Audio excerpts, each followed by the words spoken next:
Olá, se você está assistindo esse vídeo é porque você está no meu canal. Seja bem-vindo a Degustando Ciências.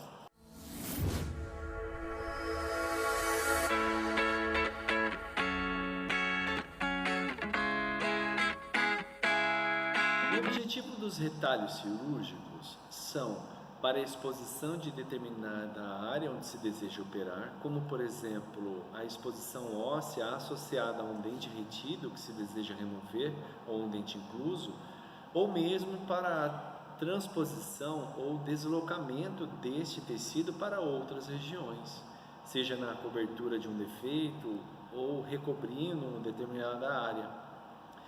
Agora, o planejamento do retalho, ele se baseia numa boa incisão e se baseia num bom cuidado ao manejo desse tecido. Porque o mau uso dessas incisões ou o mau cuidado deste retalho poderá gerar três grandes problemas, que são a necrose, a deiscência e a dilaceração. Uma coisa importante ao se entender retalhos é que nós precisamos desmistificá-los. Os retalhos estão, especialmente para aqueles que estão iniciando na carreira cirúrgica, estão sempre associados a algo como se você estivesse machucando o seu paciente, mas você deve inverter esse raciocínio. Quando nós fazemos retalhos ou incisões, o objetivo é proteger o paciente através da proteção deste retalho. O problema não é fazer a incisão, o problema é não saber fazer a incisão. O problema não é estender excessivamente a incisão oblíqua. O problema é você estender pouco ou fazer ela numa posição errada. Estamos partindo do pressuposto que você utiliza a lâmina de bisturi descartável e que está sempre atento com relação ao fio dessa lâmina ou à sua capacidade de realizar a incisão. A lâmina ela deverá ser trocada todas as vezes em que se vai repetir uma incisão. Por exemplo, o correto, se você for fazer mais de uma abordagem cirúrgica, é que você troque essa lâmina, pois do contrário, essa lâmina velha ela perderá o fio e promoverá a dilaceração ou irá mastigar o tecido. Para que nós possamos prevenir a deiscência, 4 princípios deverão ser seguidos. O primeiro deles é que a parte mais alta, ou cume, ou ápice da incisão, seja sempre menor do que a base de incisão. Por qual finalidade? Para que o tecido vascular ou a vascularização desse cume seja sempre garantida pela sua base. Porque se você inverter essa incisão, pouca nutrição sanguínea chegará à parte mais alta desse retalho. O segundo é que o comprimento da oblíqua deverá ser pelo menos a metade da base desse retalho, ou o contrário. O tamanho da base desse retalho deverá corresponder a 2 vezes o tamanho da sua incisão oblíqua, deste modo garantindo a nutrição deste tecido.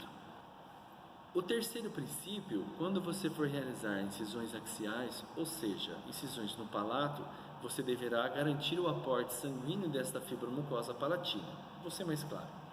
Você se lembra que a artéria palatina maior, ela segue no sentido póstero-anterior, ou seja, no sentido axial? A sua incisão deverá obedecer esse trajeto, póstero-anterior ou antero-posterior, nunca transversal no caso das incisões palatinas. Um outro cuidado que se tem que ter, que é o quarto princípio, é que este retalho, uma vez realizado, ele não deve ser torcido, esticado, lacerado, puxado ou comprimido. E eu vou lhe dar uma dica importante. Especialmente no caso dos terceiros molares inferiores, quando você faz uma incisão oblíqua em um retalho trapezoidal, e quando você vai afastar esse retalho, evite o uso de Minnesota ou Farabel sem modificação. Por quê? Porque quando você traciona o retalho e o interpõe com a mucosa jugal, você pressiona esse retalho e muitas vezes causando a isquemia do mesmo.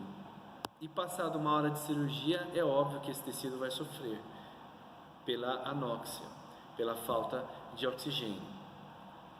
O melhor é você utilizar o Farabelf modificado, que é aquele Farabelf que está aparecendo aí na sua imagem. Veja que essa extensão do Farabelf, ela auxilia na manutenção do retalho sem comprimi-lo contra a mucosa. O segundo grande problema com relação aos retalhos e às incisões são as deiscências. Deiscência é a separação dos bordos desse retalho. Quando você sutura um retalho, por exemplo, e posiciona ele no lugar, a deiscência seria quando você, depois da sutura, você colaba ou você fecha essas bordas, depois de algum tempo elas se reabrem. Isso é deiscência. A deiscência ela pode acontecer por vários motivos. Ela pode acontecer pelo mau manejamento, ela pode acontecer pela falta de gentileza ao trabalhar com esse retalho. Ela pode acontecer quando, por exemplo, você leva um enxerto ósseo para uma região receptora. Ele pode acontecer quando você leva um tecido ósseo a partir de um enxerto autólogo, por exemplo, a uma área receptora e leva muito osso e traciona excessivamente esse tecido para recobrir esse osso transplantado. Ou quando, por exemplo, você faz uma extração e não toma cuidado com o alvéolo dentário que sobram aqui após a extração, às vezes ficam muitas espículas, muitas pontas, e essas pontas, essas espículas, atritando ali naquele tecido mole, ele acaba favorecendo o aparecimento da deiscência. O terceiro problema é a dilaceração. A dilaceração ela acontece especialmente para profissionais inexperientes ou que estão começando a sua carreira. Ela trata-se da realização de incisões muito curtas para a abordagem de áreas muito grandes.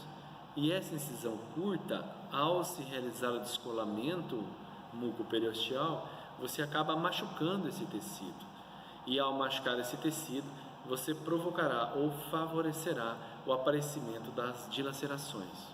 Uma outra coisa comum na dilaceração é quando você rala demais o tecido, grosseiramente falando, é o aparecimento pós-operatório do que se chama de pseudomembrana necrótica, que é aquela membrana branca que os pacientes frequentemente se confundem com infecções, que nada mais é do que um ralado umedecido na cavidade bucal, promovido especialmente pela dilaceração. Gostaram do vídeo? Não deixe de dar o seu like. Como é que é? Não deixe de dar o seu like. Fala, não deixe de dar o seu. Gostaram do vídeo? Não deixe de dar o seu like, nos seguir nas redes sociais e compartilhar com seus amigos. Até a próxima, pessoal!